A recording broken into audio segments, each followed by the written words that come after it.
Jajaran Kepolisian Polrestabes Makassar, Sulawesi Selatan mengungkap tindak pidana pemalsuan hasil tes COVID-19 dengan menangkap seorang dokter klinik kecantikan berinisial CMW usia 35 tahun di tempat prakteknya di House of Beauty, Jalan Andi Jema. Kabid Humas Polda Sulsel, Kombes Pol Komang Suwartana, yang memimpin pengungkapan menuturkan bahwa pelaku yang kini telah ditetapkan sebagai tersangka membuat surat keterangan tes swab PCR maupun antigen secara tidak resmi atau fiktif sebagai syarat penerbangan tanpa melakukan pemeriksaan, di mana pasien hanya diminta mengirimkan foto kartu identitas. Sementara hasil tes COVID-19 palsu ini terkoneksi dengan aplikasi Peduli Lindungi. Selanjutnya, pasien diminta membayar via transfer melalui rekening tersangka sesuai dengan tarif yang telah ditentukan. Tersangka pun mematok harga yang bervariatif, yakni tes PCR dengan harga Rp700.000 hingga Rp900.000. Sedangkan swab antigen seharga Rp200 hingga Rp400.000. Adapun keuntungan yang diraup tersangka digunakan untuk biaya operasional klinik serta untuk kepentingan pribadinya. Ketahui bahwa identitas daripada pelaku berinisial CMW, CMW jenis kelamin wanita berumur 35 tahun, bekerja wira swasta.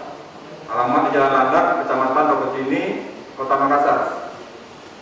Fakta-fakta yang kita dapat di dalam penyelidikan bahwa salon kecantikan Hope Beauty Makassar sejak pertengahan tahun 2001, tahun 2021, membuat surat keterangan hasil PCR atau antigen dengan tidak melakukan pemeriksaan terhadap customer atau terhadap pemohon. Namun dilakukan dengan pemohon atau customer hanya mengirim KTP dan bukti transfer melalui WhatsApp. Berawal dari pertengahan bulan tahun 2021 sampai kemarin malam Sabtu kita amankan ada narapidana penjara yang sudah dikeluarkan kurang lebih bervariasi. Ada yang antigen, ada juga yang PCR itu kurang lebih 100 orang konsumen.